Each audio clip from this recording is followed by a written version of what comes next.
হচ্ছে হজ এর হুকুম কি। আমরা জানি যে হজ ইসলামের 5টি স্তম্ভের একটি, আর এটি একটি বড় ফরজ, অতি গুরুত্বপূর্ণ একটি ফরজ।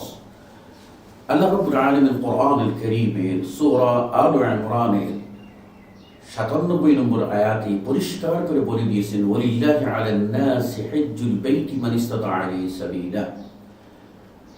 আল্লাহর ওয়াস্তে মানুষের উপরে আল্লাহর ঘর বাইতুল্লাহর হজ আদায় করা হলো ফরজ। কার জন্য? মান ইসতাতা ইলাইহি সাবিলা, যে ব্যক্তি আল্লাহর ঘরে পৌঁছার সামর্থ্য রাখে।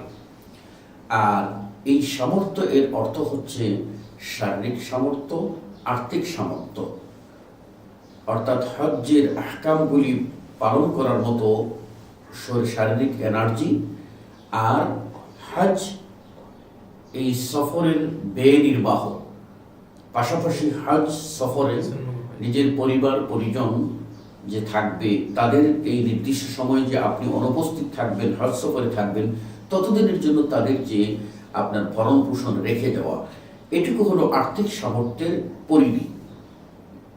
আর যদি হজ গমনকারী মহিলা হয়ে থাকেন তাহলে তার জন্য এই সামর্থ্যের অন্তর্ভুক্ত তৃতীয় শর্ত হিসাবে আরোপিত হবে, সেটা হলো কোনো মাহরাম সাথে থাকা, অর্থাৎ কোনো বেগানা পুরুষের সাথে হজ করলে এটা শরীয়তে নিষেধাজ্ঞা রয়েছে।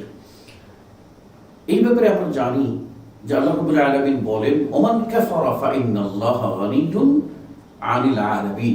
পক্ষান্তরে যে ব্যক্তি কুফরি করবে, তার অর্থ হলো, এর দ্বারা এটা বোঝা যায় যে হজ এর ফরজিয়তকে যারা অস্বীকার করবে, হজ ফরজ হওয়ার পরেও এর প্রতি গুরুত্ব আরোপ করবে না, ভ্রুক্ষেপ করবে না, হজ্জের এই গুরুত্বপূর্ণ ফরজটি আদায়ের ব্যাপারে তার কোনো চিন্তা চেতনা থাকবে না, আল্লাহ রাব্বুল আলামিন পরিষ্কার করে বলে দিয়েছেন, ফাইন্নাল্লাহা গানিয়্যুন আনিল আলামিন।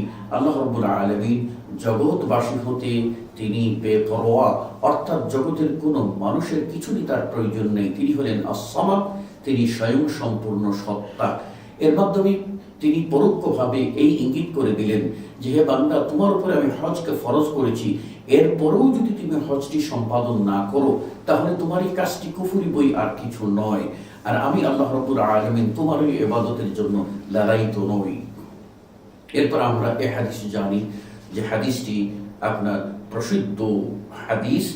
সেই হাদিসটির মধ্যে রাসূল সাল্লাল্লাহু আলাইহি ওয়াসাল্লাম ইসলামের বুনিয়াদের কথা বলেছেন।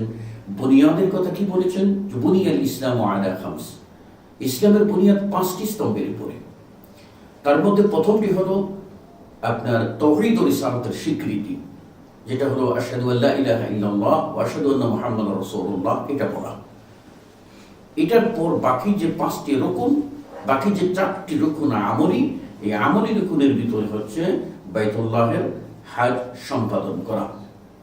যে হাদিসটি আমরা জানি, বুনিয়াল ইসলামু আলা খামস, শাহাদাতি আল্লা ইলাহা ইল্লাল্লাহ ওয়া আন্না মুহাম্মাদুর রাসূলুল্লাহ ওয়া ইকামিস সালাহ, আমলি রুকুন শুরু হলো ইকামিস সালাহ, সালাত কায়েম, ও ইতাইজ যাকাত, যাকাত আদায় করা, ও সাওমি রমাদান, রমাদান মানে সিয়াম পালন করা, ও হজ্জি বাইতুল্লাহিল হারাম, আল্লাহর ঘরের হজ আদায় করা।